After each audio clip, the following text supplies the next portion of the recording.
소리가 먼저였습니다. 날카롭고 짧은 소리.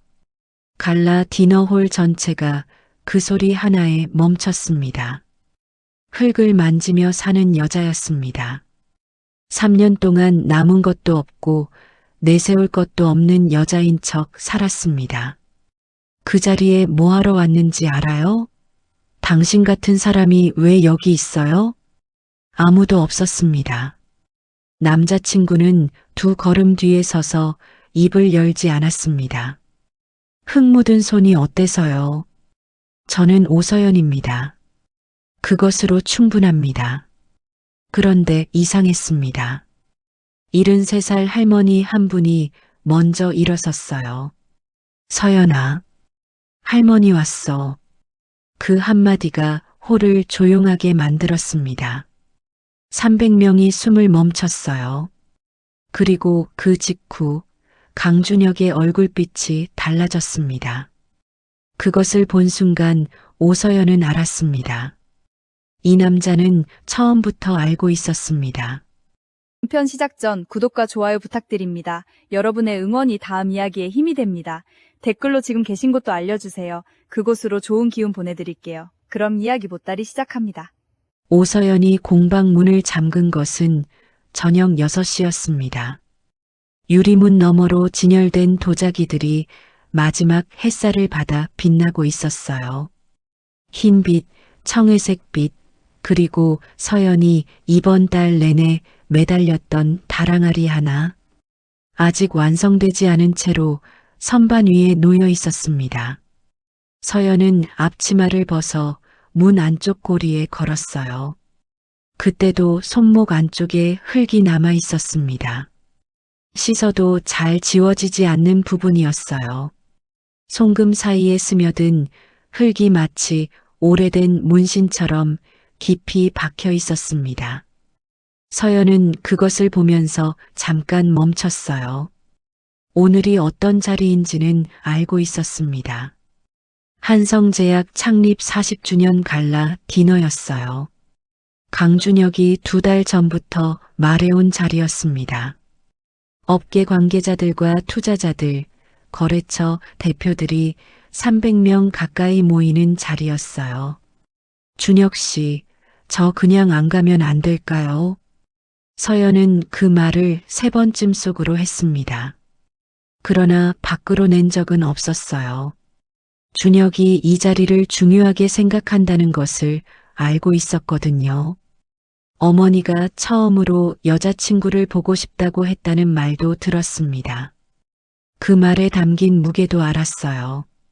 서연은 옷장을 열었습니다. 걸려있는 옷들을 한 벌씩 보았어요.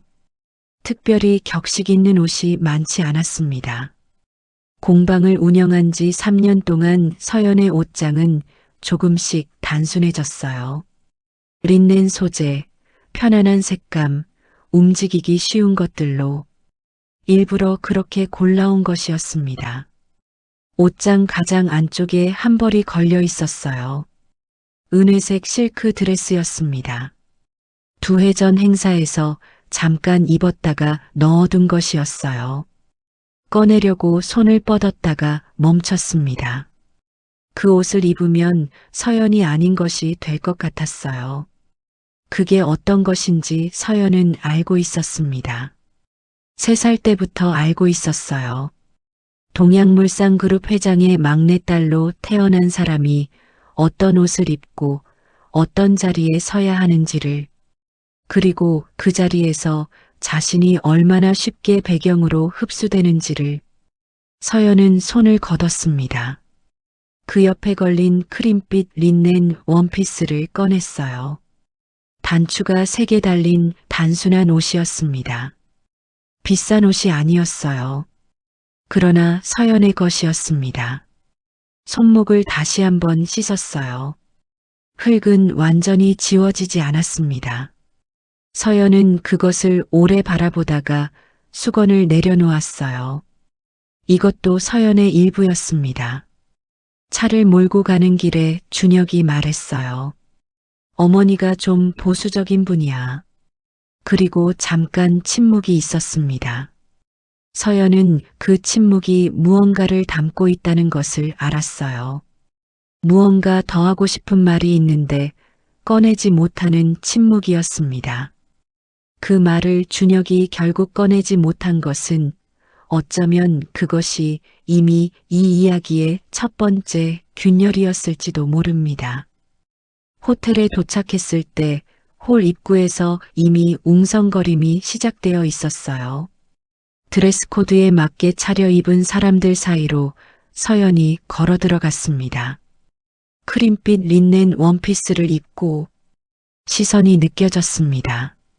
처음에는 눈치채기 어려운 종류의 시선이었어요. 슬쩍 쳐다보다가 거두는 시선.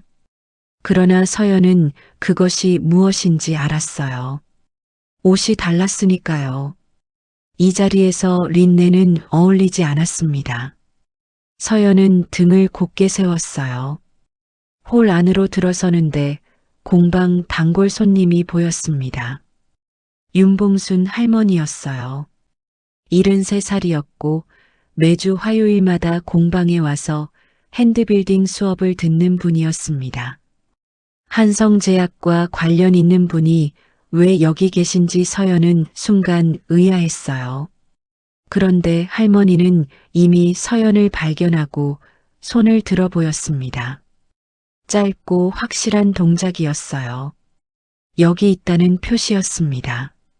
서연은 그 손을 보고 뭔가 이상하다고 느꼈습니다. 그러나 생각할 겨를이 없었어요. 준혁이 서연의 등 뒤에 가볍게 손을 얹었습니다.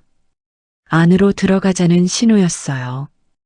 홀 중앙에 나경자가 서 있었습니다. 60살이었어요. 짙은 보랏빛 드레스에 진주 목걸이, 머리카락은 한 올도 흐트러지지 않게 고정되어 있었습니다. 한성제약을 30년 동안 실질적으로 이끌어온 사람이 어떤 자세로 서는지를 그 걸음걸이 하나가 말해주고 있었어요. 나경자의 시선이 준혁을 지나 서연에게 왔습니다. 그 눈이 서연의 원피스에서 잠깐 멈췄어요. 반초도 안 되는 시간이었습니다. 그러나 서연은 그 반초 안에 모든 판단이 내려졌다는 것을 느꼈어요. 준혁이 소개를 시작했습니다. 어머니, 오서연이에요. 나경자는 서연을 위아래로 한번 훑었어요. 천천히 그리고 분명하게. 고개를 끄덕이지도 손을 내밀지도 않았습니다. 그 무반응이 오히려 더 무거웠어요. 도예한다고 했죠? 나경자가 말했습니다. 네, 어머님. 서연이 대답했어요. 나경자의 눈이 서연의 손목 쪽으로 잠깐 내려갔습니다. 그리고 다시 올라왔어요. 그 움직임이 짧고 정확했습니다. 오늘 이 자리가 어떤 자리인지는 알고 왔겠지요?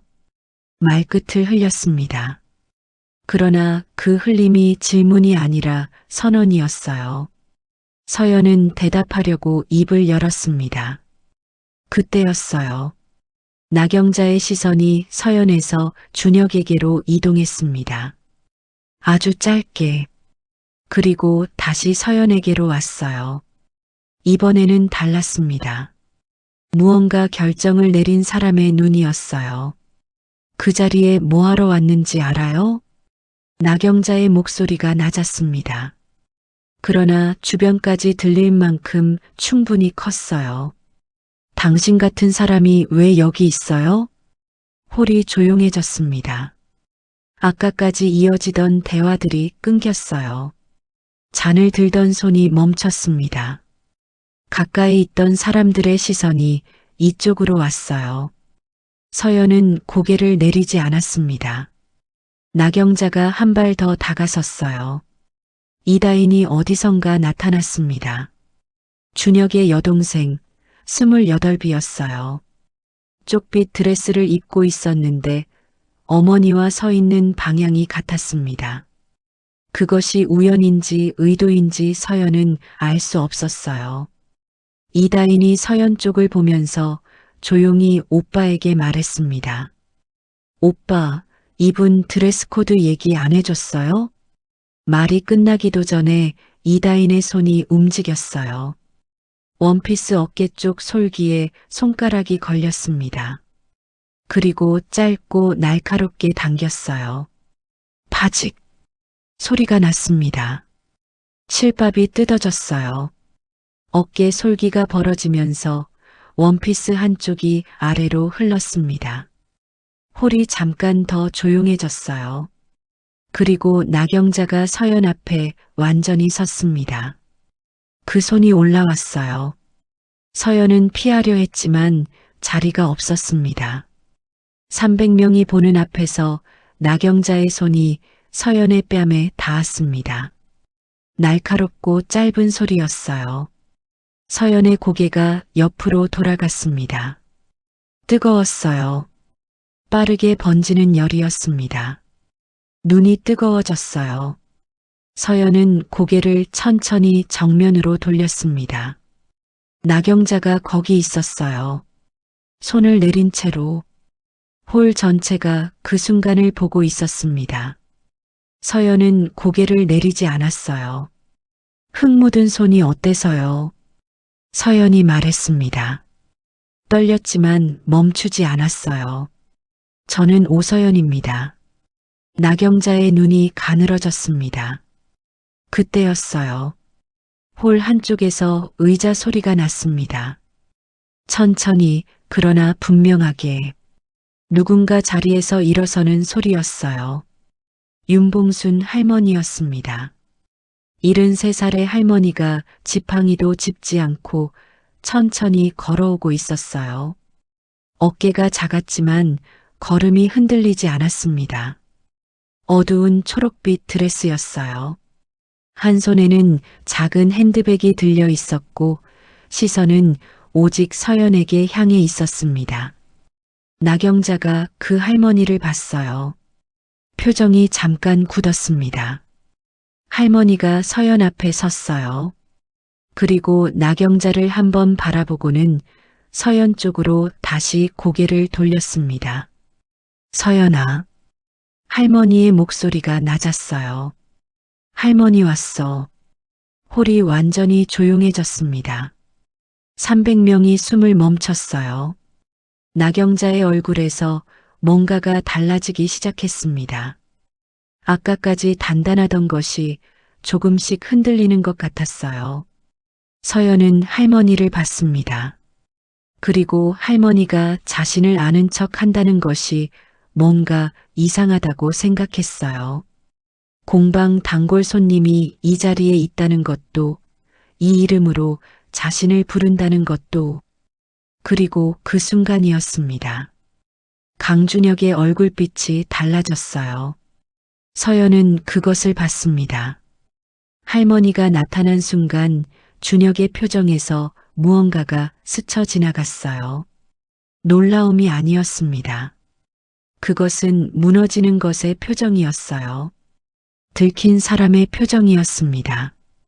서연은 알았어요. 이 남자는 처음부터 알고 있었습니다. 자신이 누구인지를. 그 생각이 뺨의 통증보다 더 빠르게, 더 깊이 서연을 관통했어요. 오서연이 처음으로 흙을 만진 것은 25살 겨울이었습니다. 그 겨울이 오기 전까지 서연의 삶은 선택처럼 보이는 것들로 가득 차 있었어요. 어떤 학교, 어떤 어학연수, 어떤 인터십, 모두 서연이 고른 것 같았지만 실제로는 동양물산그룹 오선미 회장의 막내딸이 걸어야 할 경로가 미리 설계된 것들이었습니다. 서연은 그것이 나쁘다고 생각하지 않았어요. 그냥 그랬습니다. 그런데 25해 겨울 어느 날 서연은 약혼식 사흘 전에 남자의 사무실 문을 열었어요. 노크 없이 열었습니다. 그 이유는 서연의 핸드폰에 저장되지 않은 번호로 문자가 왔기 때문이었어요. 오 회장님 따님이 이분이 맞죠? 이쪽 거래 조건 한 번만 더 조율해 주세요. 라는 내용이었습니다. 남자는 그 문자를 자신의 거래처에 보낸 것이었어요. 실수로 서연에게 잘못 보낸 것이었습니다. 서연은 그 자리에서 2년 동안의 연애를 돌아봤어요. 처음 만난 자리, 첫 번째 선물, 처음으로 가족 이야기를 한 날. 그 모든 것이 다시 보였습니다. 서연은 약혼식 당일 아침 드레스를 입지 않았어요. 아버지 오선미 회장이 그 사실을 알았을 때 아무 말도 하지 않았습니다. 딸을 한번 보고 그냥 있었어요. 그 침묵이 서연에게 허락이었습니다. 서연이 동양물산 막내딸이라는 이름을 내려놓기로 결심한 날은 그날이었어요. 처음엔 어디로 가야 할지 몰랐습니다. 대학에서 공예를 복수 전공했지만 그것이 삶이 될 수 있을지는 몰랐어요. 서울 외곽의 작은 공방에서 한 달 수강을 등록했습니다. 비용은 서연이 처음으로 스스로 냈어요. 흙은 생각보다 차가웠습니다. 그리고 생각보다 정직했어요. 서연이 힘을 주는 방향대로 흙이 움직였습니다. 힘을 잘못 주면 흙이 무너졌어요. 아무도 대신 잡아주지 않았습니다. 서연은 그것이 마음에 들었어요. 첫째 언니 오수연은 서연이 떠나던 날 짧게 말했습니다. 필요하면 연락해. 그 한마디가 전부였어요. 수연은 더 묻지 않았습니다. 둘째 언니 오하연은 법무총괄답게 한 가지 조건을 달았어요. 계약서 들어오면 반드시 나한테 먼저 보내. 서연은 그 말이 웃기기도 하고 든든하기도 했습니다. 서연은 종로구 근처 낡은 상가 건물 지하에 작은 공방을 얻었어요. 월세가 쌌습니다. 겨울이면 습기가 올라왔어요. 그런데 서연은 그 공방에서 처음으로 아침에 눈을 뜨면서 오늘 할 일이 기다려지는 느낌을 받았습니다. 공방 이름은 흙과 느린 시간이었어요. 서연이 직접 지은 이름이었습니다. 나무 간판을 주문해서 달았어요. 아무도 없는 저녁에 혼자 달았습니다. 그 간판이 붙은 날 서연은 1시간쯤 그것을 바라보고 있었어요. 자신이 만든 것이 자신의 이름 대신 거기 걸려 있었습니다. 충분하다고 생각했어요. 이걸로 시작할 수 있을 것 같다고 생각했습니다. 공방을 연 지 10달쯤 됐을 때 윤봉순 할머니가 처음 문을 열고 들어왔습니다. 73살이었어요. 어깨가 작고 허리가 약간 굽어 있었지만 눈빛은 또렷했습니다. 핸드빌딩 수업을 듣고 싶다고 했어요. 화요일 오전이 좋다고 했습니다. 서연은 그날부터 윤봉순 할머니와 매주 화요일 오전을 보냈어요. 할머니는 흙을 무척 좋아했습니다. 손이 느렸지만 집중력이 대단했어요. 한번 시작하면 2시간이 넘도록 자리에서 일어나지 않았습니다. 서연은 그 할머니가 누구인지 물어본 적이 없었어요. 할머니도 자신이 누구인지 말하지 않았습니다.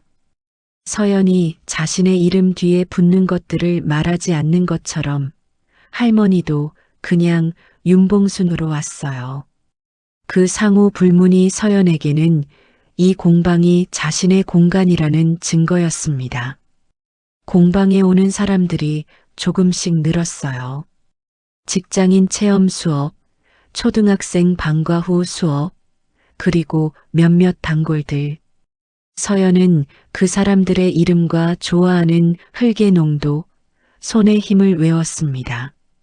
배경은 묻지 않았어요. 누가 어느 집 사람인지, 어디를 다니는지. 서연은 그런 것 없이 사람을 보는 것이 어떤 것인지를 이 공방에서 처음 배웠어요. 그리고 강준혁을 만난 것도 이 공방 근처에서였습니다. 공방 두 블록 거리에 위치한 서점 앞이었어요. 서연이 마감한 도자기를 배송하러 나가다가 박스를 잘못 잡아 쏟을 뻔했을 때 남자가 받아줬습니다. 고마워요. 서연이 말했어요. 다행이에요. 남자가 말했습니다. 그게 끝이었어요. 그런데 서연은 그 사람이 며칠 동안 생각이 났습니다. 짐을 받아주면서 자신이 조금 무거워 보였는지 물었던 것이 생각났어요. 사람에게 그런 식으로 물어보는 사람이 드물었거든요. 두 번째 만난 것은 서점 안에서였어요. 서연이 도예 관련 책을 찾다가 우연히 마주쳤습니다. 그때 남자가 먼저 말을 걸었어요. 도예하세요? 어디서요? 서연은 공방 이름을 말했어요. 그러자 남자는 흙과 느린 시간이요. 지나다니며 봤어요. 라고 했습니다. 서연은 그 대답이 좋았어요. 간판을 기억한다는 것이 그렇게 시작됐습니다. 그리고 1년 동안 서연은 강준혁이 제약회사 후계자라는 사실을 몰랐어요. 아니, 정확히는 알려고 하지 않았습니다. 그 사람이 어떤 집안 사람인지를 굳이 알 필요가 없었어요. 그냥 서연을 오서연으로 봐주는 사람이면 충분했습니다. 그것이 서연의 착각이었는지 아니면 진짜였는지 그 답을 서연은 갈라 디너 그날 밤에야 알게 됩니다. 갈라 디너 이야기를 준혁이 처음 꺼낸 것은 열흘 전이었습니다. 봄이 끝나가는 저녁이었어요. 두 사람은 공방 근처 국수집에서 밥을 먹고 있었습니다. 창가 자리였어요.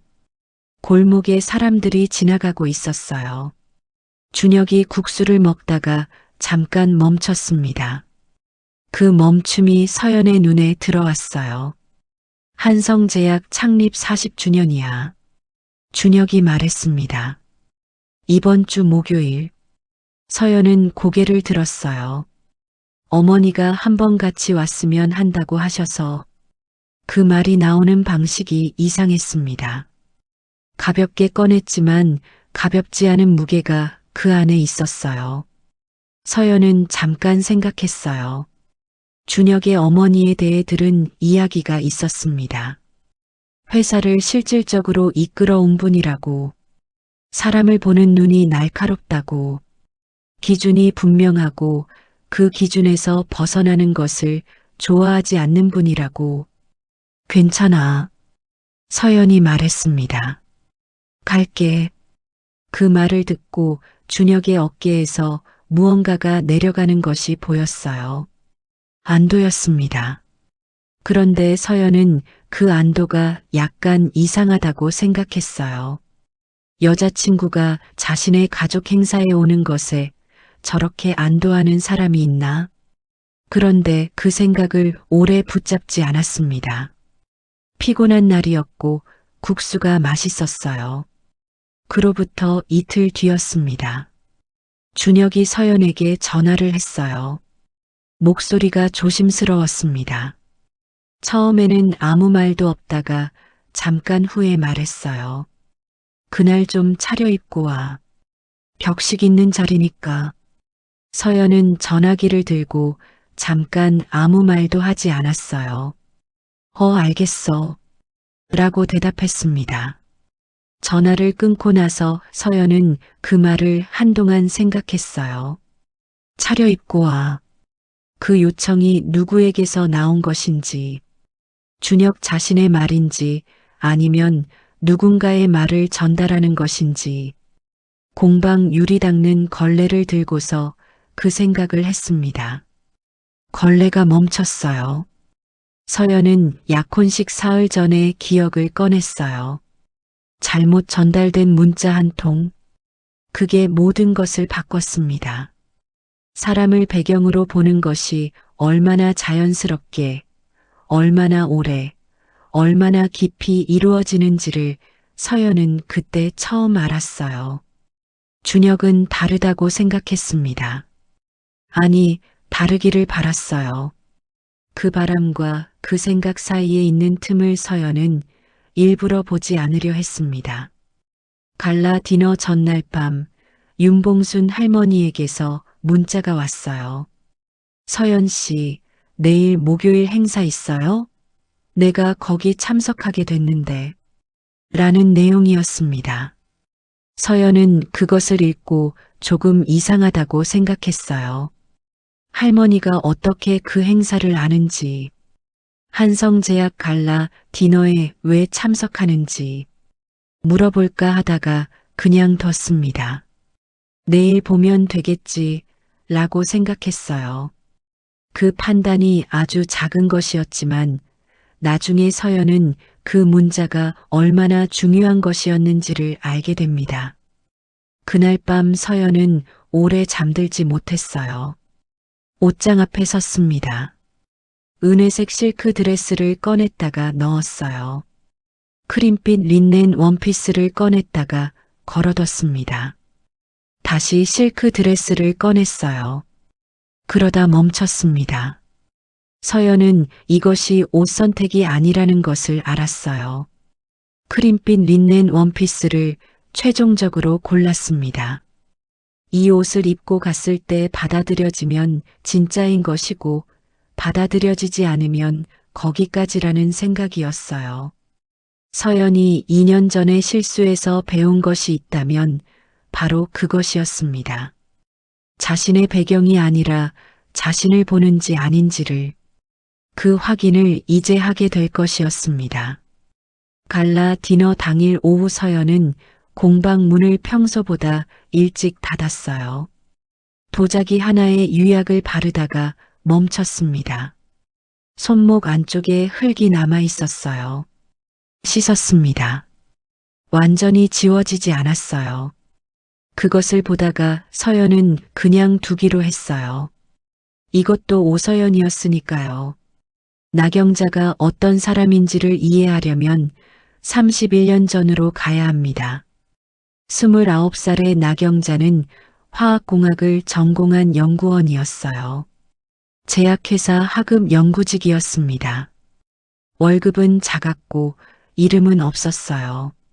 자신이 개발에 참여한 원료가 납품될 때마다 보고서에는 자신의 이름이 빠져 있었습니다. 그 무렵 나경자는 박진태를 만났어요. 박진태는 당시 한성제약의 영업부 대리였습니다. 회사에서 특별히 눈에 띄는 인물이 아니었어요. 그러나 나경자는 박진태 안에서 다른 것을 봤습니다. 그 사람이 지금이 아니라 앞으로 어떤 사람이 될 수 있는지를. 두 사람은 결혼했어요. 나경자는 연구직을 그만뒀습니다. 대신 박진태의 곁에서 다른 종류의 일을 시작했어요. 거래처를 관리하고 업계 인맥을 만들고 회사의 방향을 조용히 설계했습니다. 공식 직함이 없었어요. 그러나 실질적인 권한은 나경자에게 있었습니다. 30년이 지나서 한성제약이 지금의 규모가 된 데에는 박진태라는 이름보다 나경자의 손이 더 많이 닿아 있었어요. 나경자는 그것을 알고 있었습니다. 그리고 그 누구에게도 말하지 않았어요. 말할 필요가 없었거든요. 이미 모든 사람이 알고 있었으니까요. 나경자가 한 가지 원칙처럼 지켜온 것이 있었습니다. 사람은 배경이다. 어느 집안인지, 어느 학교인지, 어떤 사람들과 어울리는지가 그 사람의 가치를 결정한다는 믿음이었어요. 그리고 그 믿음은 나경자가 직접 증명해 보인 것이기도 했습니다. 그런데 이 믿음 안에 나경자가 건드리지 않으려 하는 부분이 있었어요. 자신이 그 원칙을 처음 적용받은 대상이었다는 것. 29살의 나경자도 배경이 없었습니다. 지방 소도시 출신, 장학금으로 대학을 다닌 연구원. 그 시절 나경자를 바라보는 시선이 어떤 것이었는지를 나경자는 기억하고 있었어요. 그 기억을 나경자는 30년 동안 성공으로 덮어뒀습니다. 덮어두면 사라지는 줄 알았어요. 그런데 이상하게도 그것이 완전히 사라진 적은 없었습니다. 강준혁이 여자친구 이야기를 꺼냈을 때 나경자는 조용히 조사를 했어요. 오서연, 도예 공방 운영, 종로 인근 소형 공방, 월세 수준 낮음. 그 정보들이 나경자의 판단을 완성시켰습니다. 그런데 나경자가 하지 않은 것이 있었어요. 오 씨가 어떤 집안의 오 씨인지를 끝까지 확인하지 않은 것이었습니다. 도예 작가, 종로 원룸. 그 정보들이 이미 나경자의 답을 만들어 버렸거든요. 그것이 나경자의 유일한 실수였습니다. 갈라 디너 당일 나경자는 아침 5시에 일어났어요. 오늘은 중요한 날이었습니다. 창립 40주년. 30년 동안 갈아온 것들이 확인되는 날이었어요. 새로운 투자자들, 오래된 거래처들, 업계 관계자들, 그 모든 관계가 이 자리에서 다시 확인되고 조여질 것이었습니다. 그리고 오늘은 또한 강준혁의 여자친구를 정리하는 날이기도 했어요. 정리한다는 말이 차갑게 들릴 수도 있었습니다. 그러나 나경자의 입장에서는 그것이 옳은 일이었어요. 지금 회사가 나아가야 할 방향에서 강준혁의 배우자 후보는 굉장히 중요한 부분이었으니까요. 나경자는 거울 앞에 섰습니다. 보랏빛 드레스, 진주 목걸이, 머리카락은 한 올도 흐트러지지 않게 오늘 밤 이후로 모든 것이 제자리에 있을 것이었습니다. 나경자는 그렇게 생각했어요. 그리고 그 생각이 얼마나 틀릴 수 있는지를 그날 밤 알게 될 것이었습니다. 나경자의 딸 강다희는 달랐습니다. 28살이었고 어머니처럼 단호하지는 않았어요. 그러나 어머니의 기준을 내면화한 사람이었습니다. 의식하지 않아도 그 기준이 작동하는 사람이었어요. 강다희는 오빠 강준혁이 이 여자를 얼마나 진지하게 생각하는지 알았어요. 그것이 오히려 다인을 불편하게 만들었습니다. 오빠가 진지하게 생각한다는 것은 어머니와 충돌할 수 있다는 뜻이었어요. 강다희는 오빠가 싫지 않았습니다. 그 여자에 대해서도 개인적인 감정이 있는 것은 아니었어요. 다만 어머니 편에 서는 것이 자연스러웠습니다. 30년 동안 그래왔으니까요. 한성제약 건물 지하에 설치된 준비 공간에서 나경자와 이다인이 갈라 디너 전 마지막 점검을 하고 있었어요. 테이블 배치, 좌석 안배, 메뉴 확인. 나경자가 그 과정에서 딸에게 한마디를 했습니다. 오늘 강준혁 여자친구 좀 보면서 파악해. 강다희는 대답했어요. 알겠어요. 그게 전부였습니다. 길게 설명하지 않았어요. 오래된 팀처럼 두 사람은 그것으로 충분했습니다. 갈라 디너 3시간 전 강준혁은 혼자서 차 안에 앉아 있었어요. 출발 준비가 됐는데 움직이지 않고 있었습니다. 핸드폰을 들었다가 놓았어요. 서연에게 전화를 할까 생각했습니다. 무슨 말을 할지 몰랐어요. 사실은 전화를 하지 않아야 한다는 것을 알았습니다. 오늘 밤 일어날 일에 대해서 자신이 아무것도 막지 못할 거라는 것을 알고 있었거든요. 강준혁은 오서연이 어느 집 딸인지 알고 있었습니다. 처음부터 알고 있었어요. 윤봉순 할머니가 처음 공방에 왔던 날을 서연은 정확히 기억했습니다. 그날은 비가 왔어요. 봄 비였는데 생각보다 차가운 날이었습니다. 공방 앞 골목에 웅덩이가 생겼고 서연은 문 앞에 우산을 놓아두었어요. 오전 10시 정각에 문이 열렸습니다. 할머니는 우산을 접으며 들어왔어요.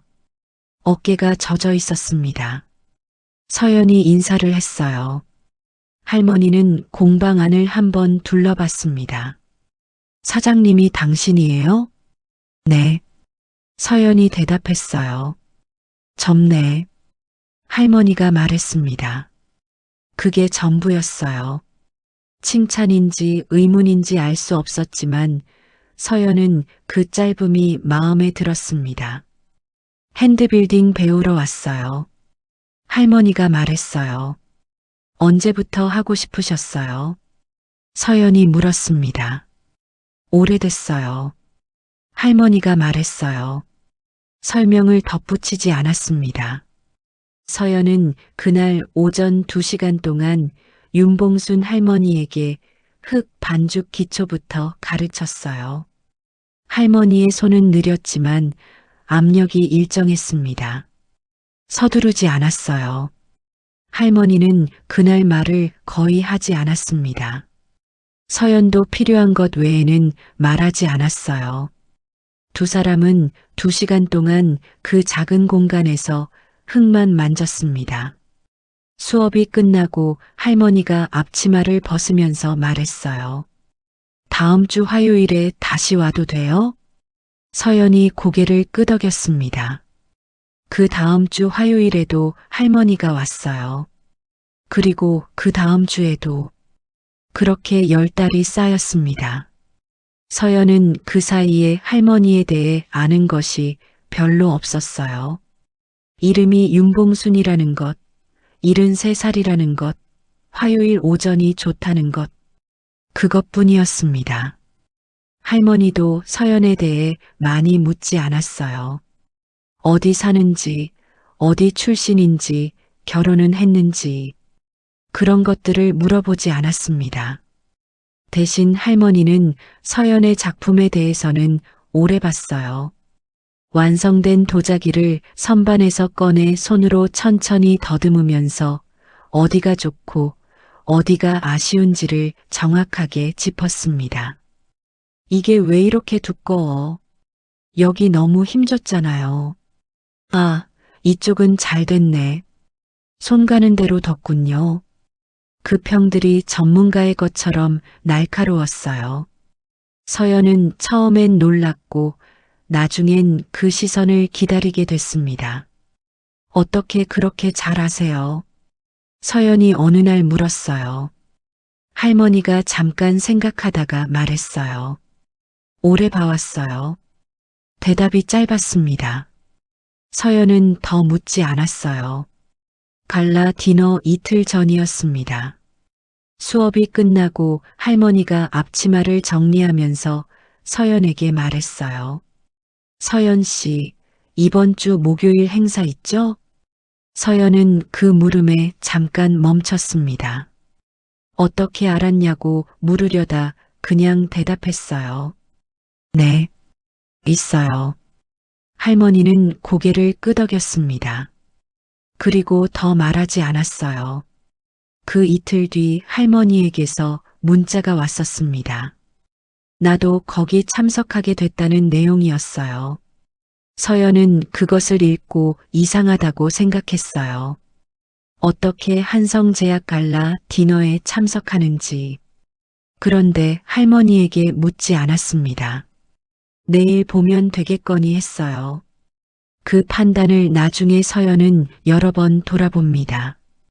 그날 저녁 수업이 끝나고 혼자 공방을 정리하면서 서연은 윤봉순 할머니가 어떤 사람인지를 처음으로 궁금하게 생각했어요. 흙 보는 눈이 날카로운 73살 할머니, 배경을 묻지 않는 할머니, 화요일마다 빠지지 않고 오는 할머니, 그리고 갈라 디너에 참석하는 할머니. 그 조각들이 맞지 않았습니다. 그런데 서연은 한 가지를 모르고 있었어요. 윤봉순의 남편이 30년 전 검사장이었다는 것. 그리고 그 남편이 한성제약의 법인 설립 당시 법적 고문을 했다는 것. 한성제약이 초창기 경쟁사와 소송을 벌일 때 조용히 도움을 준 사람이 바로 그 남편이었다는 것. 그리고 나경자가 그 사실을 알고 있었고, 그래서 매년 창립 기념 갈라 디너에 윤봉순 할머니를 귀빈으로 초대해 왔다는 것. 서연은 그것을 몰랐어요. 갈라 디너홀에서 서연이 나경자를 처음 마주한 것은 도착하고 나서 15분이 지났을 때였습니다. 준혁이 서연의 등 뒤에 손을 얹고 홀 안으로 이끌었어요. 300명이 넘는 사람들이 이미 테이블에 앉거나 서서 대화를 나누고 있었습니다. 샹들리에가 흰 테이블보 위로 빛을 흩뿌렸어요. 음악이 낮고 멀리서 흐르고 있었습니다. 서연은 입구에서 잠깐 그 광경을 바라봤어요. 아름답다고 생각했습니다. 그리고 동시에 낯설다고 생각했어요. 낯선 게 문제가 아니었습니다. 이 공간이 자신을 어떻게 읽을 것인가가 문제였어요. 사람들의 시선이 왔습니다. 처음에는 눈치채기 어려웠어요. 슬쩍 보다가 거두는 시선들이었습니다. 그러나 홀 안으로 걸어 들어갈수록 그 시선들이 쌓였어요. 서연의 크림빛 린넨 원피스에서 잠깐 머물다가 다른 대화로 돌아가는 시선들이었습니다. 이 자리에서 린넨은 어울리지 않았어요. 서연은 그것을 알면서도 고개를 내리지 않았습니다. 나경자가 홀 중앙에 있었어요. 보랏빛 드레스, 진주 목걸이, 걸음걸이 자체가 이 공간의 주인임을 선언하고 있었습니다. 나경자는 여러 사람들과 인사를 나누다가 준혁 쪽으로 시선이 왔어요. 그리고 그 옆에 서연에게 시선이 이동했습니다. 그 눈빛이 바뀌는데 반초도 걸리지 않았어요. 준혁이 소개를 시도했습니다. 어머니, 오서연이에요. 나경자는 서연을 위아래로 한번 훑었습니다. 천천히. 그리고 말했어요. 오늘 이 자리가 어떤 자리인지는 알고 왔겠지요? 서연은 대답하려 했어요. 그때 이다인이 나타났습니다. 쪽빛 드레스를 입은 28살의 여자였어요. 나경자 옆에 자연스럽게 서는 동작이 수백 번 해온 것처럼 익숙했습니다. 이다인은 서연을 한번 훑었어요. 위아래로. 그리고 오빠에게 말하는 척하면서 서연에게 들리도록 말했습니다. 오빠, 드레스 코드 얘기 안 해줬어요? 서연은 그 말의 방향을 정확하게 알았습니다. 말끝에 웃음이 섞여 있었어요. 비웃음이라고 하기엔 애매하고 그냥 웃음이라고 하기엔 분명히 뭔가가 담긴 그때였어요. 이다인의 손이 뻗었습니다. 원피스 어깨 솔기에 손가락이 걸렸어요. 짧고 정확한 동작이었습니다. 나경자가 보는 앞에서, 홀 가까운 자리에 있던 사람들이 보는 앞에서 바직 실밥이 뜯어졌습니다.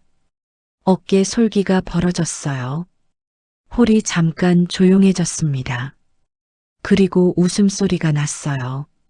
낮고 짧은 웃음이었지만 분명히 복수였습니다.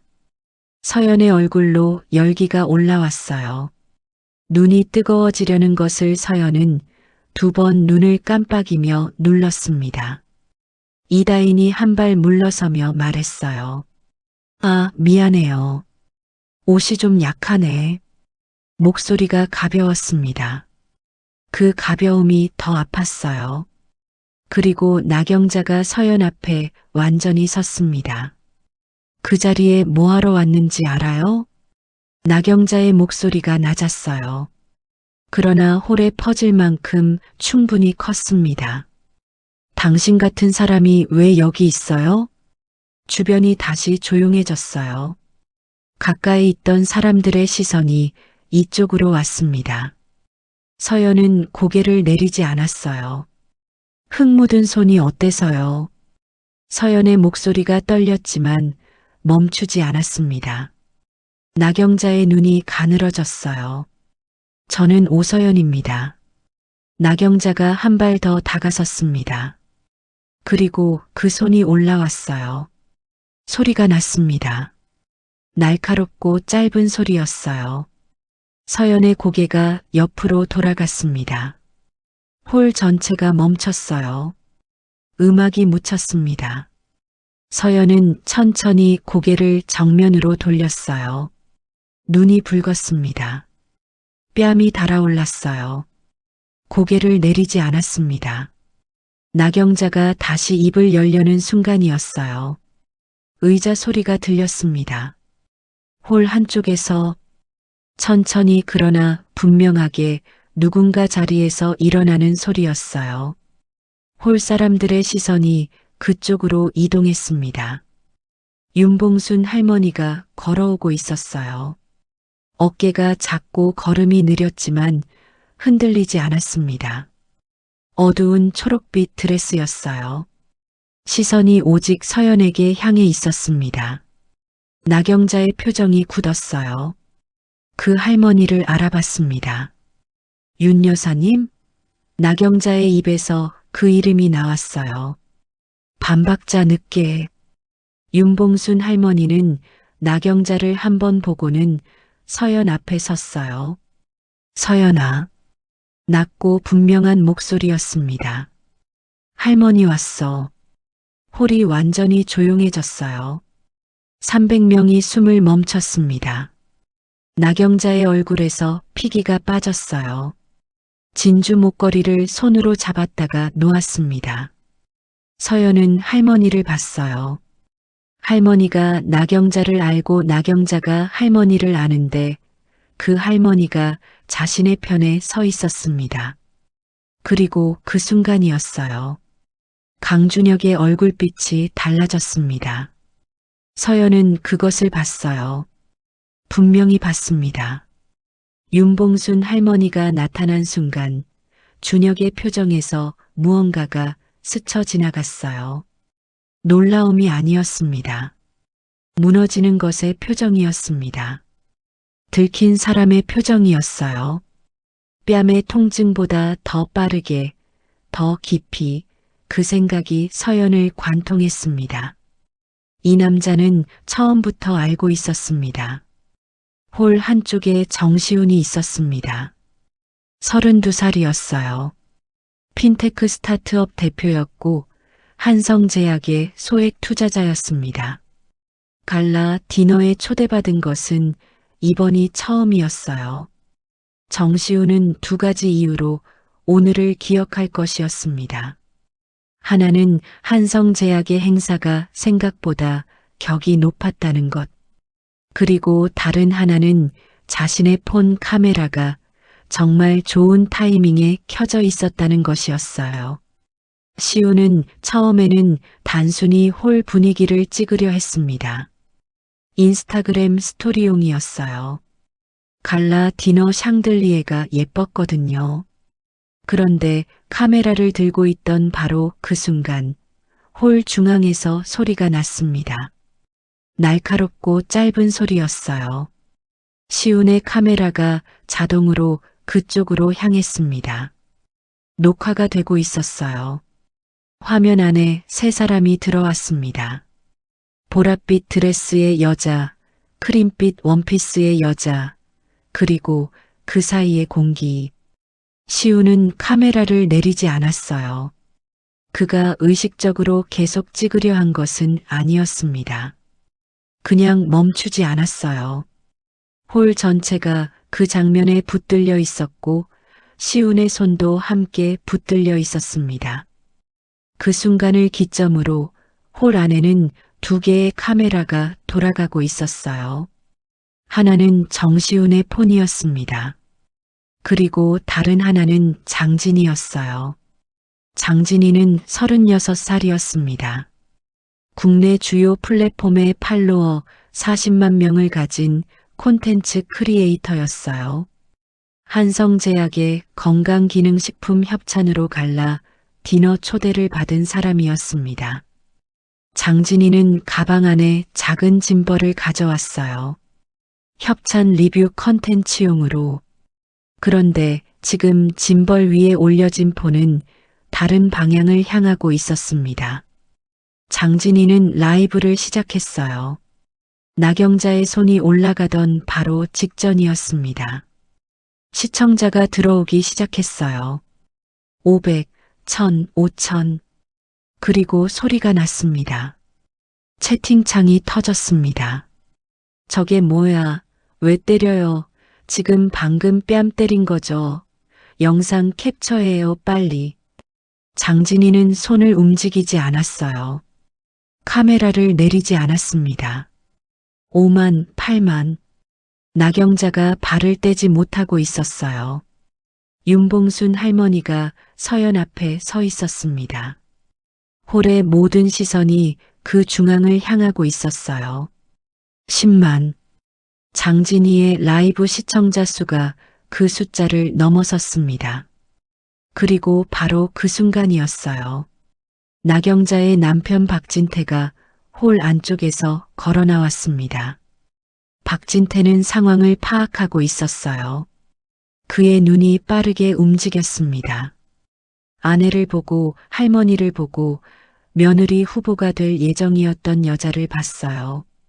그리고 장진이의 폰 화면에 시청자 숫자가 올라가는 것을 봤습니다. 박진태의 표정이 일순 굳었어요. 그는 옆에 있던 비서에게 조용히 말했어요. 저 라이브 막을 수 있어?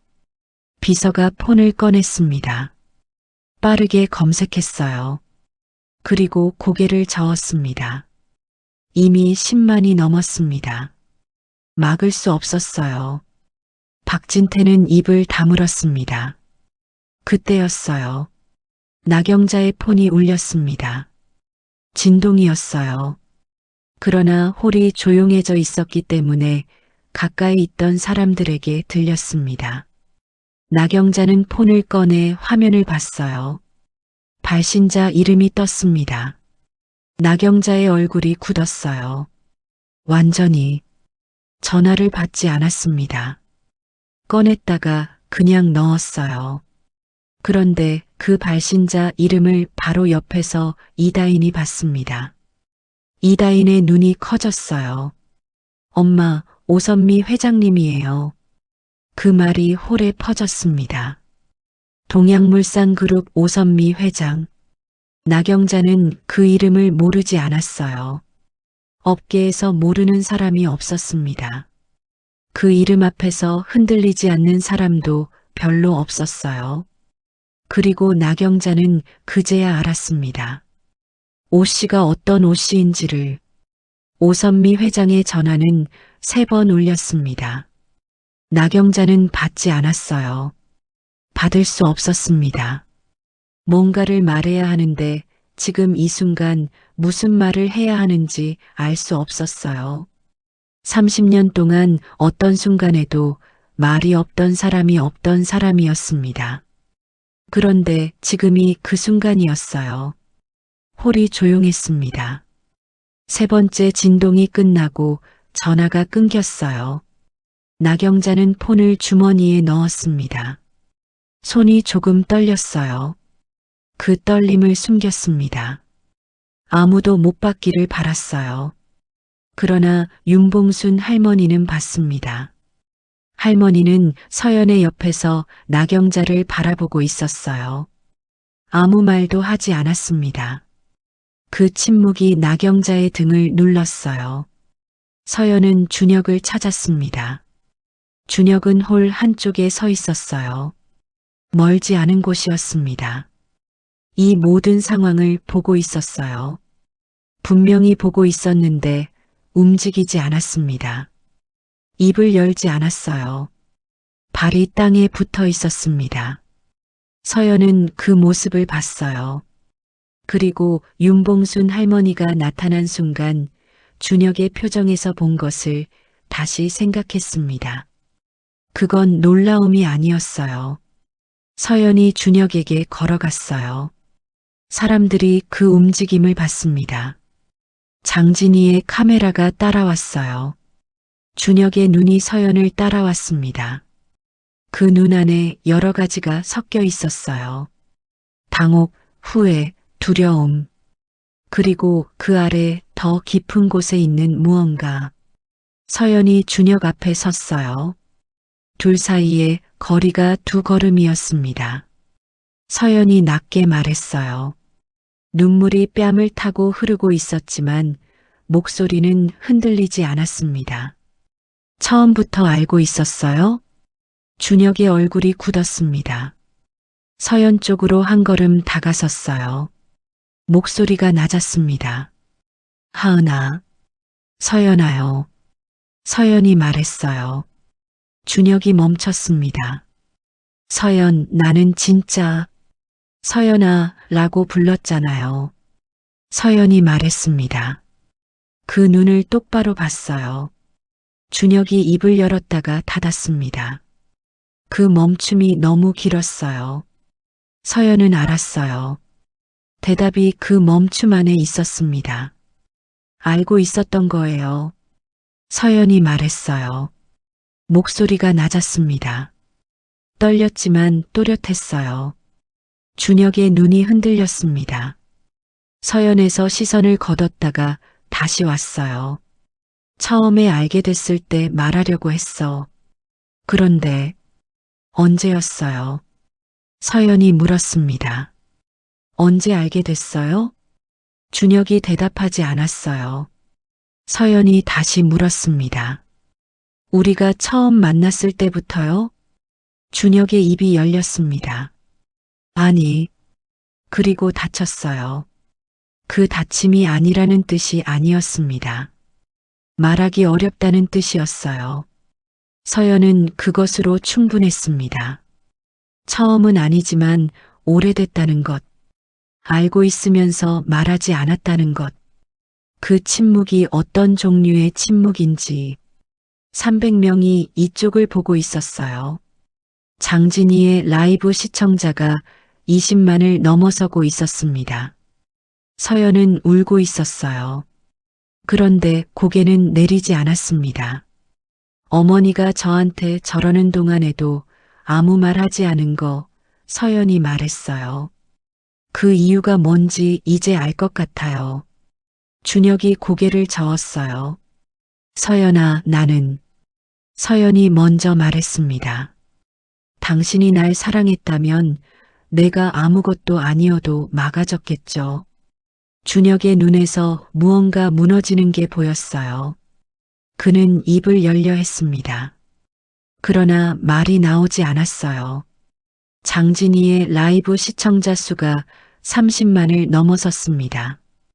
채팅창에 같은 문장이 반복됐어요. 아무것도 아니어도 막아줬겠죠. 아무것도 아니어도 막아줬겠죠. 서연이 준혁에게서 눈을 걷었습니다. 그리고 나경자를 향해 돌아섰어요. 서연이 나경자 앞에 섰습니다. 나경자는 아까보다 작아 보였어요. 아까까지 이 홀에서 가장 단단한 사람이 자신이라고 생각했던 사람이 지금은 다음 말을 찾지 못하고 있었습니다. 서연은 잠깐 나경자를 바라봤어요. 그리고 말하기로 했습니다. 포기가 아니었어요. 도망도 아니었습니다. 서연은 이 자리에서 해야 할 말이 있다는 것을 알았어요. 언니가 와주기를 기다리는 것이 아니었습니다. 아버지가 전화해 주기를 기다리는 것도 아니었어요. 이건 서연이 직접 해야 하는 말이었습니다. 목소리가 떨렸어요. 그러나 멈추지 않겠다고 결심했습니다. 어머님, 저 아무것도 아닌 사람이에요. 홀이 더 조용해졌습니다. 도예 공방 운영하고 종로 근처 월세 살고 손에 흙 묻히는 사람이에요. 그게 저예요. 나경자가 입을 열려 했어요. 서연이 계속했습니다. 그 아무것도 아닌 사람한테 이렇게 하시면 안 됐어요. 어머님, 나경자의 입이 다시 닫혔습니다. 어떤 집 딸인지 배경이 뭔지 알았으면 이러지 않으셨겠죠. 그게 이유가 되면 안 된다는 걸 말씀드리는 거예요. 서연의 목소리가 떨렸지만 또렷했어요. 홀 전체에 퍼졌습니다. 아무것도 아닌 사람이어도 이렇게 대하시면 안 됐어요. 장진희의 라이브 시청자 수가 40만을 넘어섰습니다. 채팅창이 멈추지 않았어요. 올라오는 글자들이 너무 빨라서 읽기 어려울 지경이었습니다. 나경자는 서연의 눈을 마주치지 못했어요. 아까까지 이 홀에서 가장 오래 시선을 유지했던 사람이 지금은 눈을 고정하지 못했습니다. 박진태가 아내 옆으로 왔어요. 나경자의 팔을 잡으려 했습니다. 나경자는 그 손을 피하지 않았지만 기대지도 않았어요.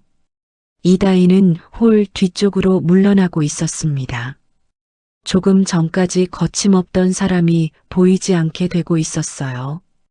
그때였습니다. 홀 외부에서 소리가 들렸어요. 진동음이었습니다. 누군가의 폰이 아니었어요. 홀 스피커 시스템에서 나오는 소리였습니다.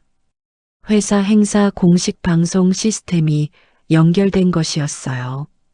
그리고 그 스피커에서 목소리가 흘러나왔습니다. 낮고 무게감 있는 목소리였어요. 서연은 그 목소리를 몸으로 알아봤습니다.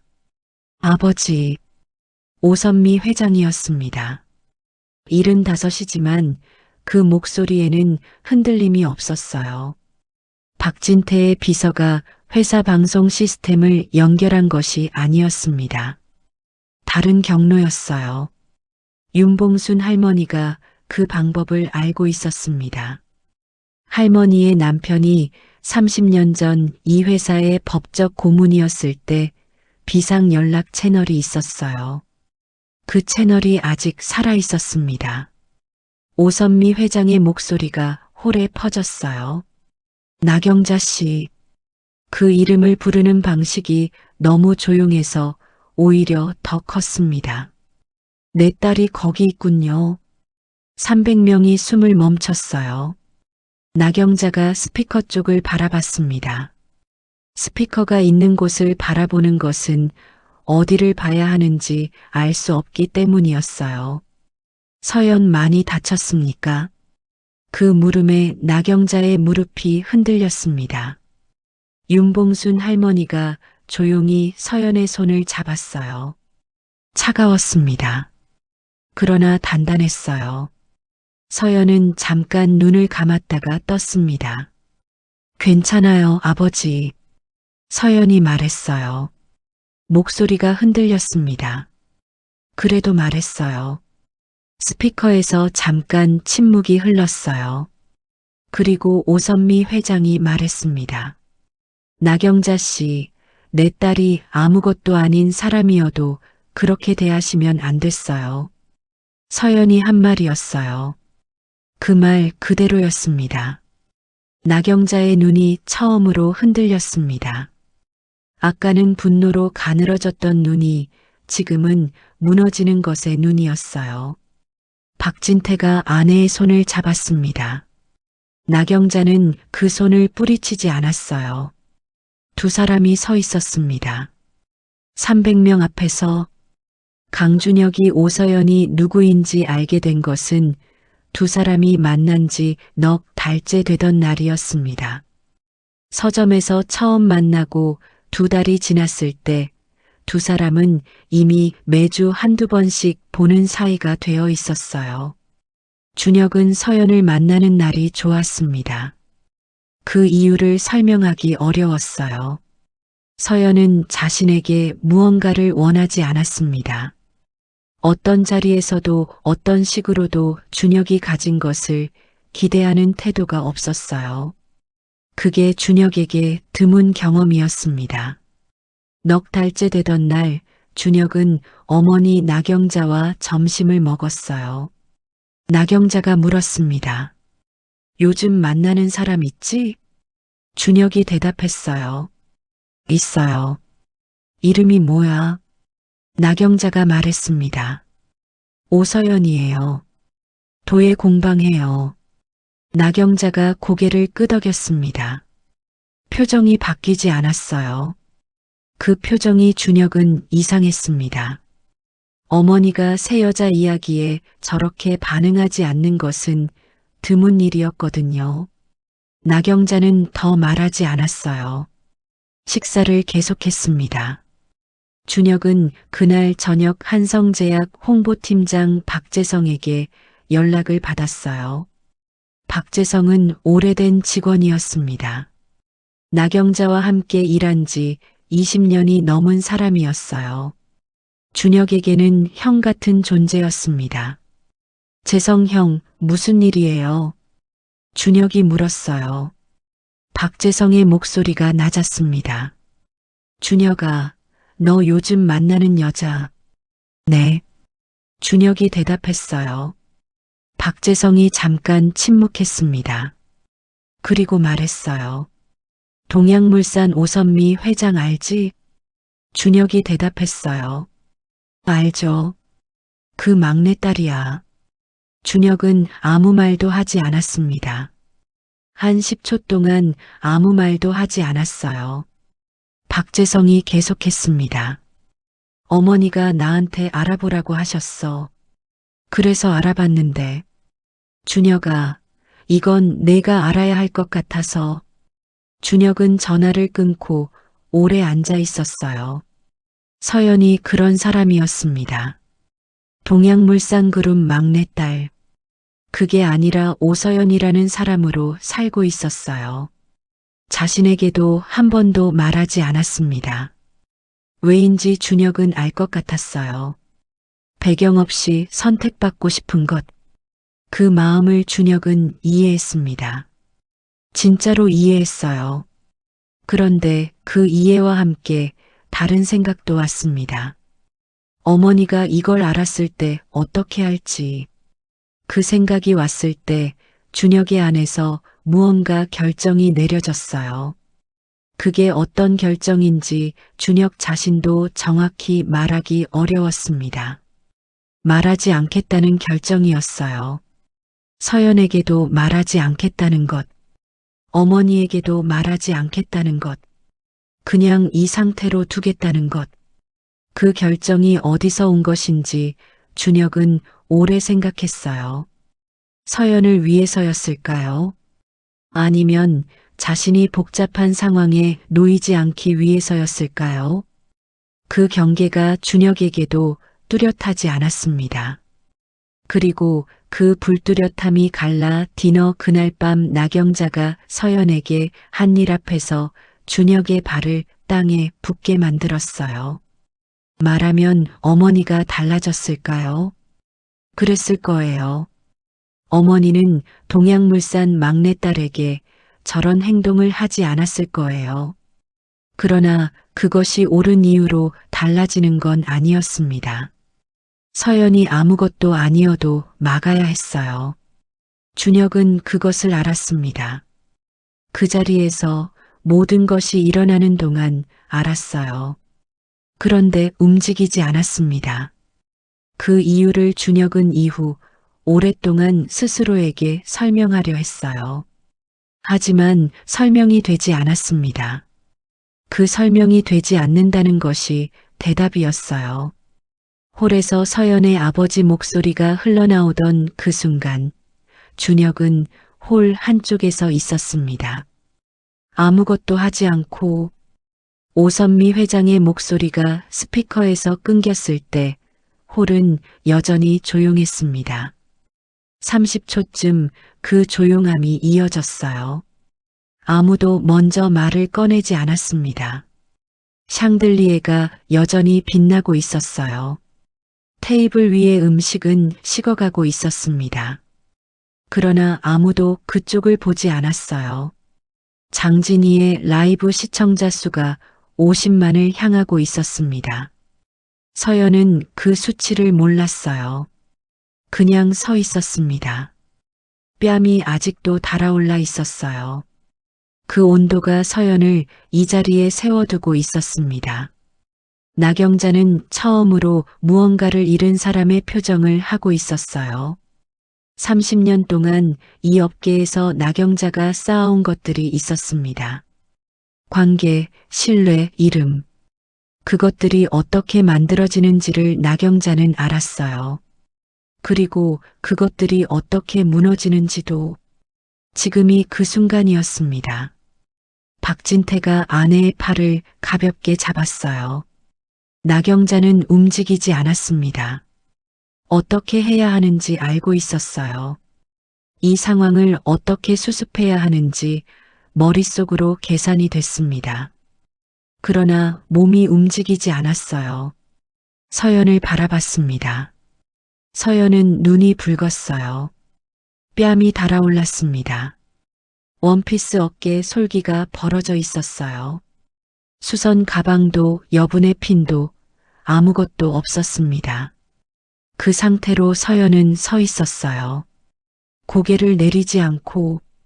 나경자는 그 모습을 바라보면서 이상하게도 오래된 기억이 올라오는 것을 느꼈습니다. 29살의 자신이었어요. 배경 없이 이 업계에 처음 들어섰을 때 누군가의 시선이 자신의 옷에서 잠깐 머물다가 거두어지던 느낌, 판단이 내려지고 있다는 것을 몸으로 아는 느낌. 그 느낌을 나경자는 30년 동안 성공으로 덮어뒀어요. 그런데 지금 서연을 바라보면서 그 느낌이 거꾸로 솟아올랐습니다. 자신이 그 느낌을 주는 사람이 됐습니다. 그 인식이 나경자를 처음으로 정지시켰어요. 나경자가 입을 열었습니다. 내가 잠깐 멈췄어요. 내가 잘못했어. 그 말이 홀에 퍼졌습니다. 300명이 들었어요. 장진희의 라이브 채팅창에 그 말이 올라오기 시작했어요. 인정했다고 말했다고 보고 있냐고. 나경자의 목소리가 갈라졌습니다. 내가 당신이 그런 집 딸인 줄은 몰랐어.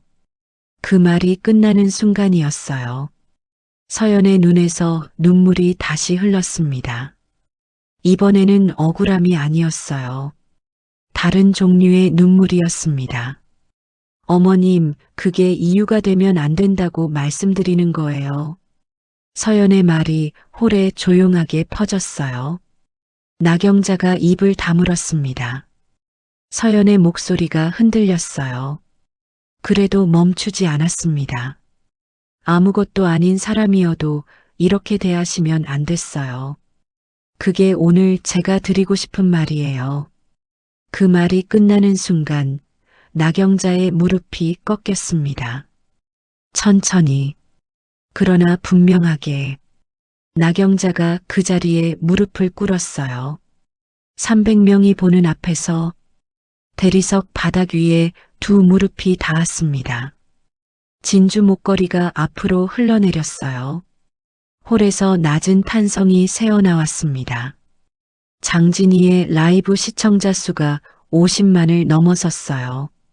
나경자의 목소리가 바닥을 향한 채 떨렸습니다. 미안해요. 내가 잘못했어요. 서연은 그 모습을 내려다봤어요. 오래 바라봤습니다. 통쾌하지 않았어요.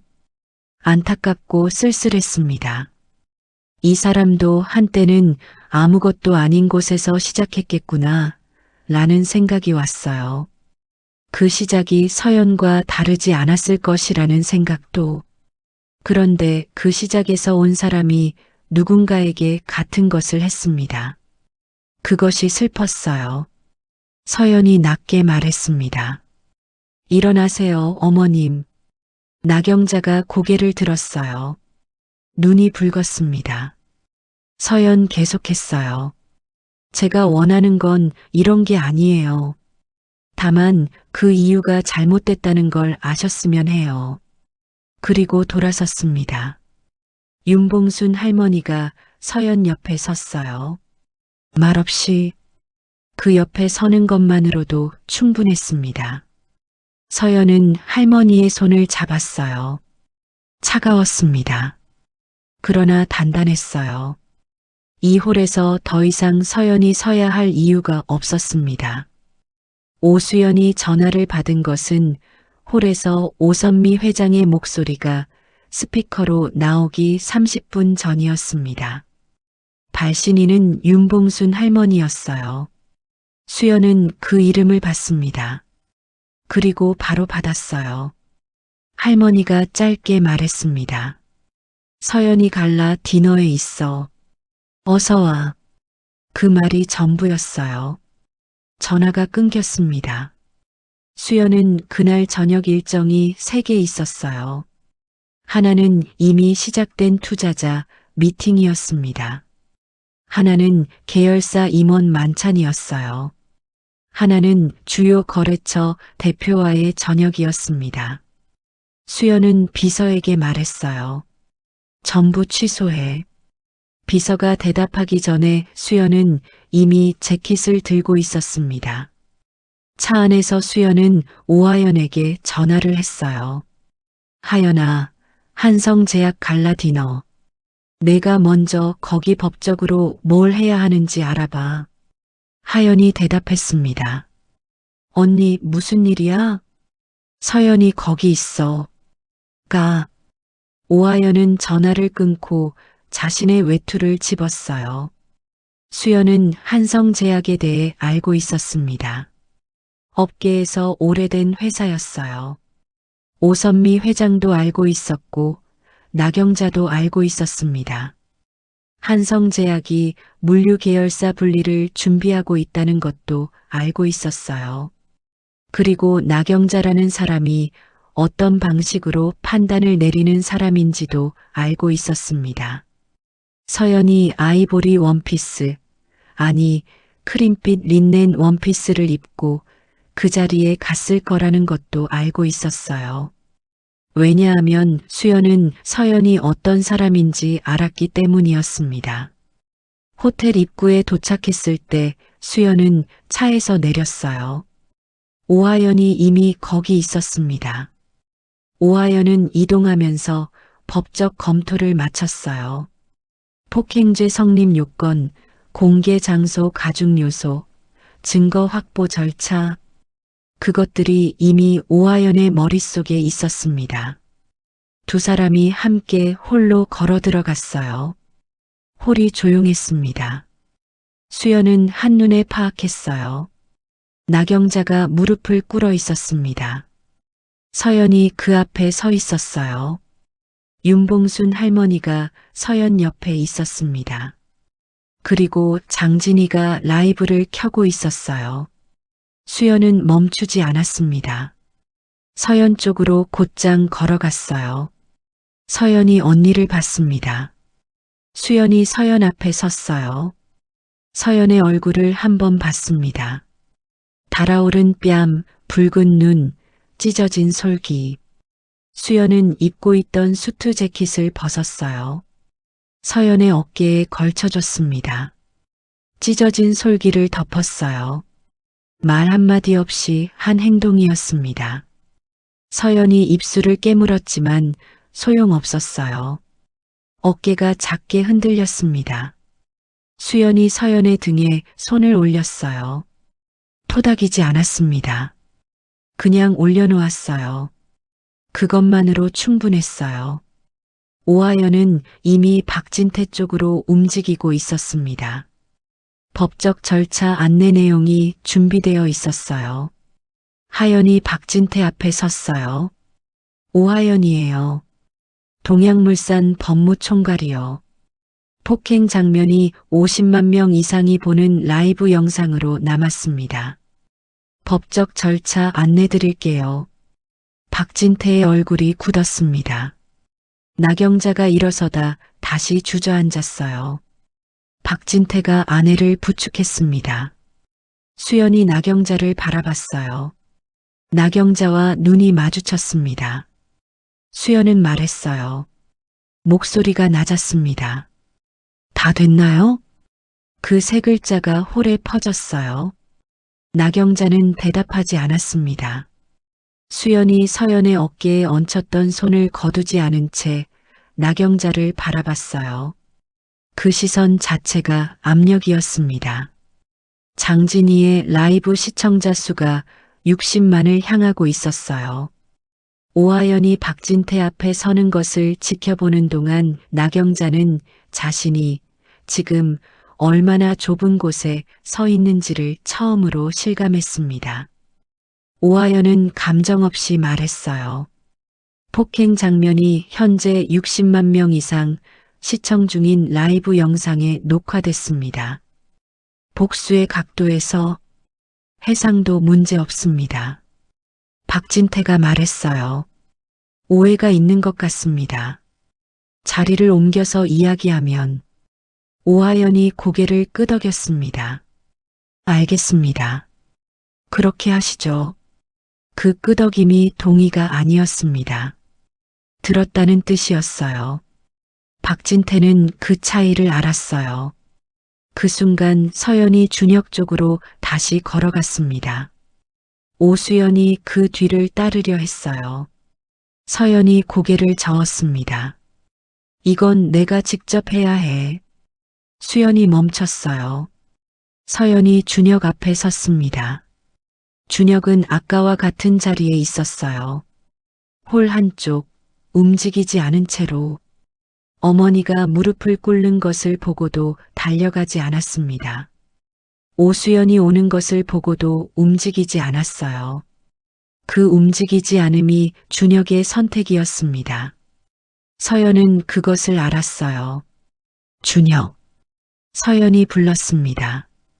목소리가 낮았어요. 준혁이 서연을 봤습니다. 처음부터 알고 있었잖아요. 서연이 말했어요. 준혁이 입을 열었습니다. 서연아. 그 이름을 부르는 방식이 무언가를 말하고 있었어요. 서연이 계속했습니다. 알고 있으면서 말하지 않은 거. 그리고 오늘 이 자리에서 아무 말도 하지 않은 거. 그게 같은 이유에서예요? 준혁이 대답하지 않았어요. 서연이 기다렸습니다. 준혁이 결국 말했어요. 말하려고 했어. 기회가 없었어. 언제부터요? 서연이 물었습니다. 넉 달째부터. 준혁이 대답했어요. 그 말이 나오는데 시간이 걸렸습니다. 서연은 그 대답을 들었어요. 한참 바라봤습니다. 그러니까 6개월 동안 알고 있었던 거예요. 준혁이 고개를 저었어요. 말하는 게 맞는 건지 몰랐어. 서연이 말했습니다. 그게 나를 위한 건지 당신을 위한 건지는 알았어요? 준혁이 입을 다물었습니다. 그 침묵이 대답이었어요. 서연 계속했어요. 오늘 어머니가 그러시는 동안 2걸음 뒤에서 아무 말도 하지 않은 이유가 내가 아무것도 아닌 줄 알았으면 막았겠죠? 준혁이 고개를 저었습니다. 아니야. 그럼 왜요? 준혁이 대답하지 않았어요.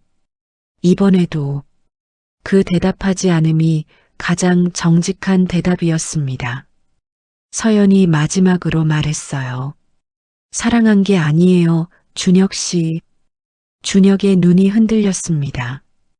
당신이 사랑한 건 제가 갖고 있는 이름이에요. 아무것도 아닌 오서연이어도 그 자리에서 막아야 했어요. 그게 안 됐다는 게 답이에요.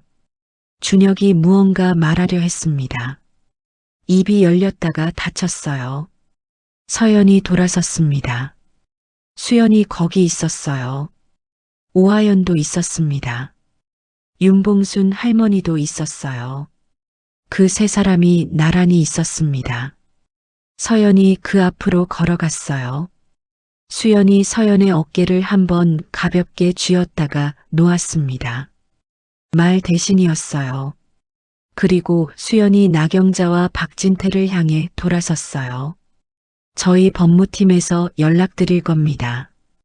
그 말이 전부였어요. 설명도 덧붙임도 없었습니다. 나경자가 그 말을 들었어요. 박진태가 그 말을 들었습니다. 장진희의 라이브 시청자 수가 70만을 넘어섰어요. 그리고 한성제약 물류계열사 분리 매각을 2달째 협의 중이던 상대 기업의 투자 담당 임원이 그 라이브를 보고 있었습니다. 그의 폰이 조용히 꺼졌어요. 그날 밤이 끝나고 나서 한성제약에 일어난 일들은 빠르게 그리고 조용하게 진행됐습니다. 장진희의 라이브 영상은 그날 밤을 넘기면서 여러 플랫폼으로 퍼졌어요. 나경자의 손이 올라가는 장면, 솔기가 뜯어지는 장면, 이정숙이 무릎을 꿇는 장면, 수연이 서연의 어깨에 재킷을 걸쳐주는 장면, 그리고 서연이 사랑한 게 아니에요.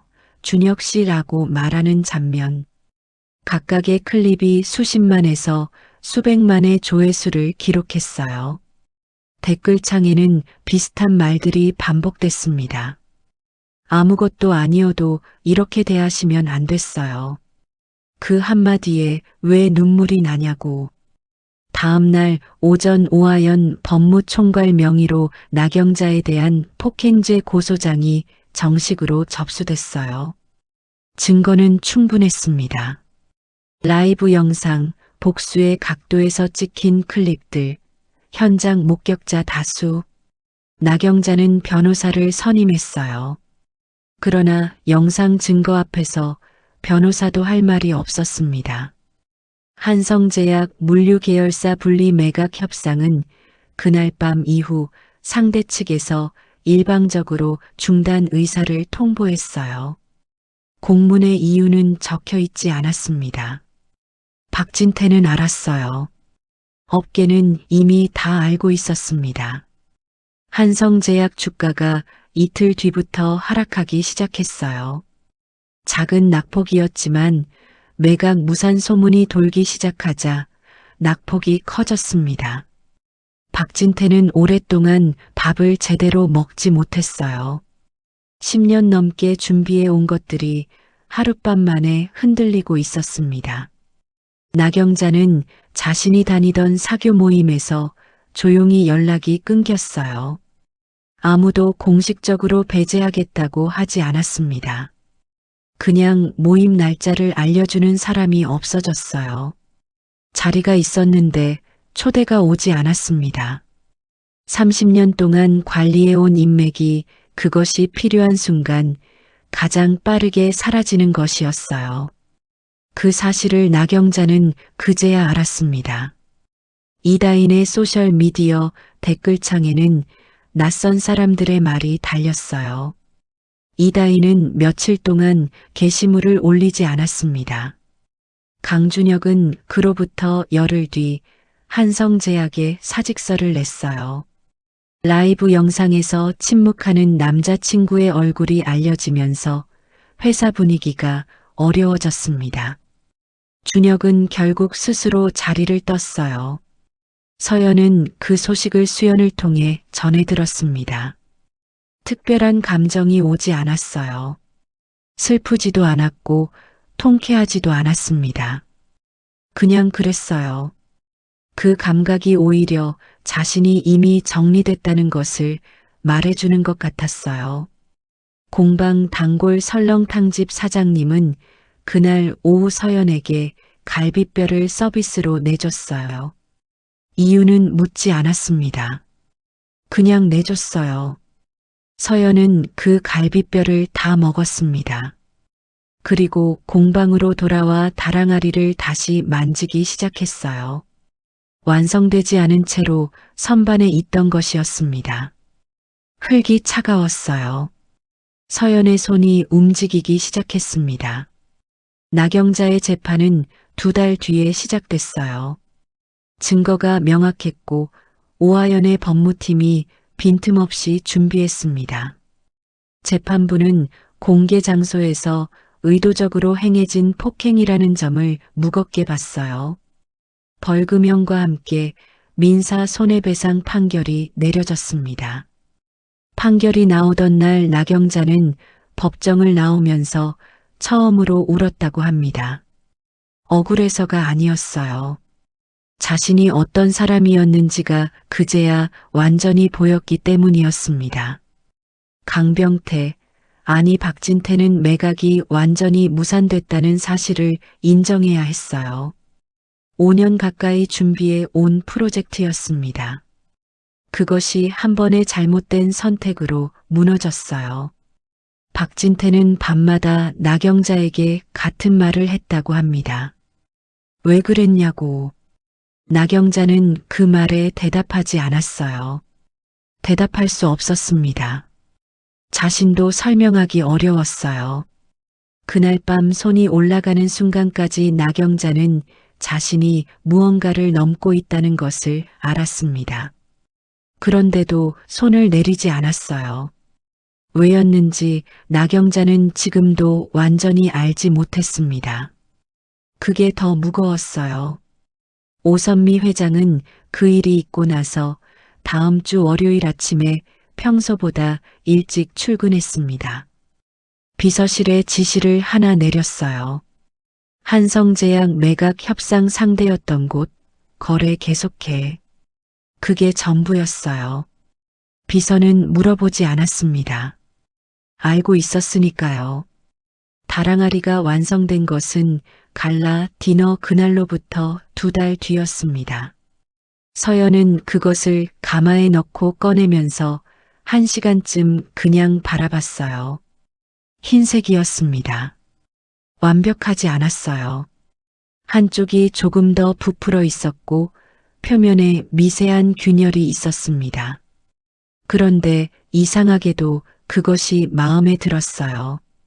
완벽하지 않은 것이 더 오래된 것처럼 보였습니다. 더 솔직한 것처럼 보였어요. 서연은 그 다랑아리를 공방 입구 선반에 올렸어요. 제일 잘 보이는 자리였습니다. 그게 기준이 아니어도 좋았어요. 그냥 거기에 있으면 됐습니다. 그 무렵 서연에게 전시 제안이 왔어요. 인사동 소규모 갤러리였습니다.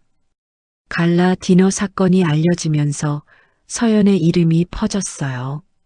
처음에는 세원그룹이 아니라 동양물산 막내딸 쪽으로 관심이 쏠렸습니다. 그런데 서연의 작품이 실제로 공방에 오는 사람들 사이에서 회자되기 시작했어요. 클라이언트에게서도 연락이 왔습니다. 도자기를 사고 싶다고, 작업을 의뢰하고 싶다고, 배경이 아니라 작업이 앞에 서기 시작했어요. 서연이 원하던 것이 그것이었습니다. 전시 준비는 2달이 걸렸어요. 서연은 새 작품 16점을 만들었습니다. 전부 손으로 만든 것들이었어요. 물레를 쓰지 않았습니다. 반죽, 감기, 눌리기, 흙이 그 손을 기억하도록 만든 것들이었어요. 전시 오프닝 날 공방 단골 손님들이 왔습니다.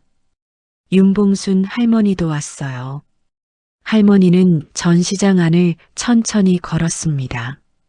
작품 하나하나를 멈추면서 봤어요. 서연은 그 뒤를 따라갔습니다. 할머니가 다랑아리 앞에 섰어요. 오래 봤습니다. 이거 파는 거예요? 할머니가 물었어요. 아직 결정 못했어요. 서연이 대답했습니다. 할머니가 고개를 끄덕였어요. 서두르지 마요. 그 말이 좋았습니다. 그날 저녁 전시 오프닝이 거의 끝날 무렵 서연은 갤러리 입구 쪽에서 인기척을 느꼈어요. 돌아봤습니다. 오선미 회장이 서 있었어요. 75이었습니다. 양복이었어요. 혼자였습니다. 비서도 경호도 없었어요. 서연은 그 자리에서 멈췄습니다. 아버지가 공방에 오는 것은 처음이었어요. 공방이 문을 연 3년 동안 한 번도 온 적이 없었습니다. 오선미 회장이 들어왔어요. 갤러리를 한번 둘러봤습니다. 그리고 서연 쪽으로 걸어왔어요. 서연이 인사를 하려 했어요. 그런데 아버지가 먼저 말했습니다. 잘 됐다. 두 글자였어요. 서연이 아무 말도 하지 않았습니다. 오선미 회장이 다랑아리 앞에 섰어요. 오래 봤습니다. 할머니가 그랬던 것처럼. 그리고 말했어요. 이거 파는 거야? 서연이 웃었습니다. 아직이요. 오선미 회장이 고개를 끄덕였어요. 그리고 더 말하지 않았습니다. 두 사람은 다랑아리 앞에서 한동안 아무 말도 하지 않았어요. 오선미 회장에게는 서연에게 하지 못한 말이 있었어요. 그 말은 하지 않아도 되는 종류의 말이었습니다. 행동이 말을 대신했으니까요. 갈라 디너 그날 밤 스피커로 흘러나온 목소리가 그 말을 대신했어요. 그러나 어떤 밤에 오선미는 그 말이 하고 싶었어요.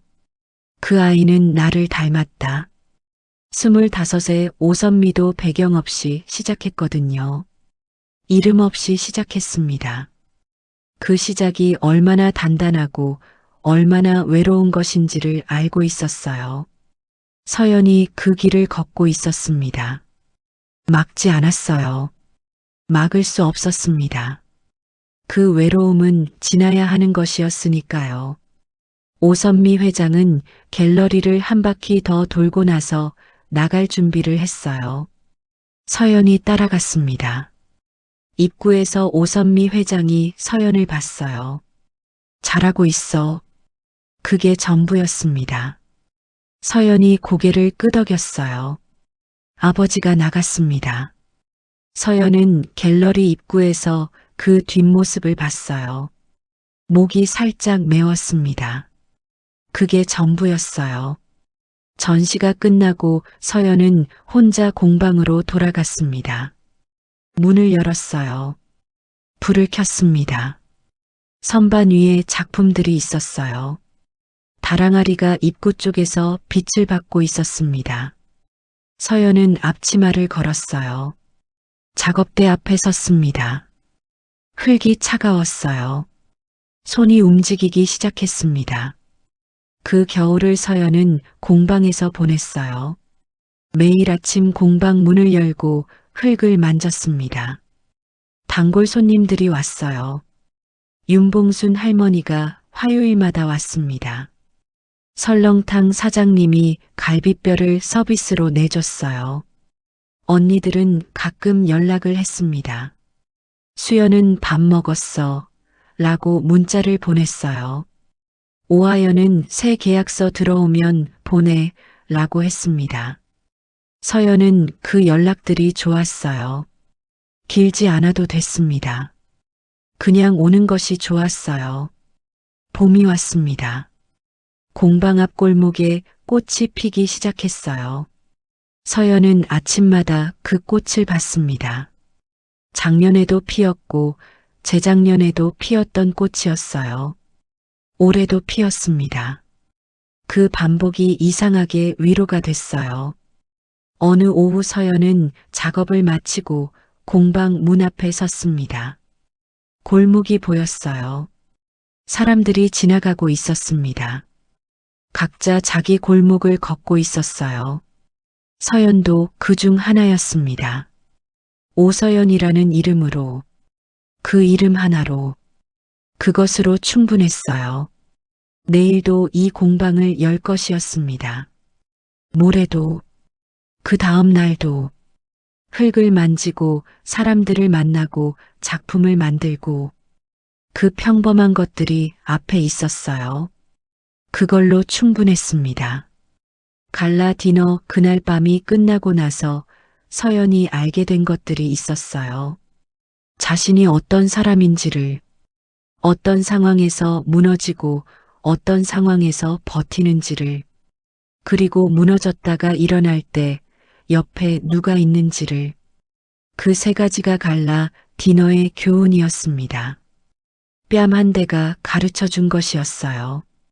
서연은 그것이 싫지 않았습니다.